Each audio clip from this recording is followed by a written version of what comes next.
From the Dignity Health Studio at the Bakersfield Californian, this is Strictly Business, presented by the Greater Bakersfield Chamber of Commerce. Sponsored in part by the law offices of Young Wooldridge, San Joaquin Community Hospital,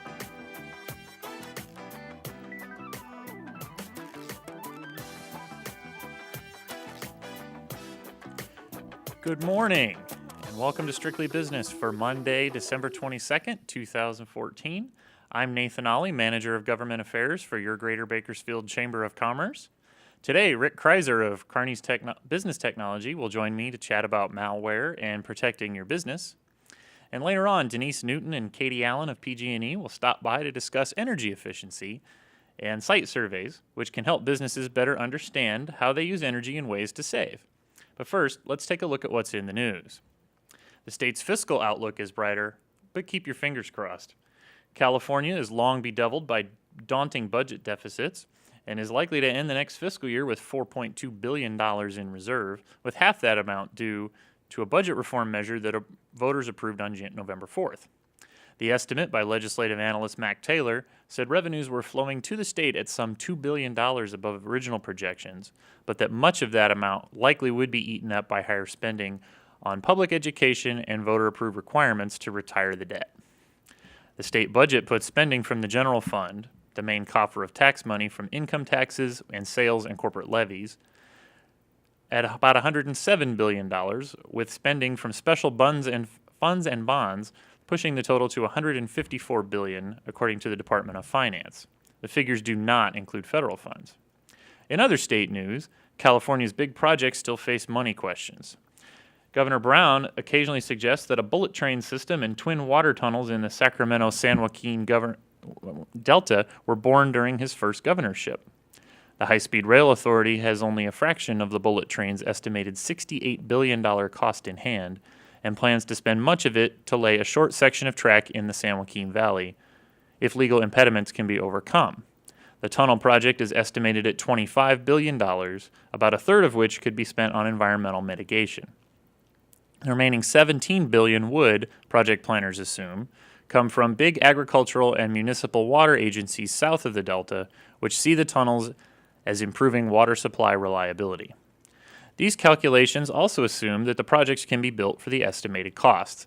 And if there's one thing we know about big public works projects such as the Bay Bridge, it's that real costs are always much higher than estimates. In other news, some repurposed Valley retail spaces have found some new life. Storefronts that went dark in Fresno and Clovis when retailers closed or downsized during the recession are flickering back to life, with some serving a new purpose. On the extreme side, a trampoline park opened in a former Bank of America space in central Fresno early this year. A go-kart racetrack opened in the old Gottschalk's department store at Sierra Vista Mall in May. And early this month, Fresno County agreed to a lease purchase agreement to relocate the Cedar Clinton Branch Library into a former Fresh and Easy grocery store that sat empty for 2 years at Shields and Cedar Avenues. The idea of repositioning vacant retail spaces for new uses isn't new, but is happening more often as the economy improves and new businesses find an opportunity to move in, experts say. Vacant storefronts have attractive parking elements, adequate parking, open floor plans, and many are located in high-traffic areas. Small fitness clubs, government office, private colleges, and some churches are among the businesses that have snagged vacant retail spaces. Also, new healthcare rules will affect many tax returns. Area tax advisors say that there are a couple of major changes in the tax laws for 2015 that affect average taxpayers as well as businesses and high-income individuals. New tax forms and procedures associated with the Affordable Care Act will affect many taxpayers, particularly those who obtained insurance through an ACA marketplace, such as CoveredCalifornia.com, or for people who have no health insurance. Those people who received health insurance through the ACA marketplace should look for a new form in the mail called the Health Insurance Marketplace Statement, Form 1095A. This statement will be used in calculating whether the taxpayer is going to get a credit or owe additional taxes. People who do not have health insurance face possible tax penalties that could amount to hundreds or thousands of dollars, depending on income and family size. But there are broad categories of exceptions. If you do not have insurance coverage, it is recommended that you go to healthcare.gov and get your exception certificate before taxes are filed. The process of attaining such a certificate, which must be included with a completed tax return, should take about 2 weeks according to the government. In health news, the EEOC will propose new regulations on wellness programs. The Equal Employment Opportunity Commission recently released its regulatory agenda for 2015, and that list includes proposing regulations relating to wellness programs and health risk assessments.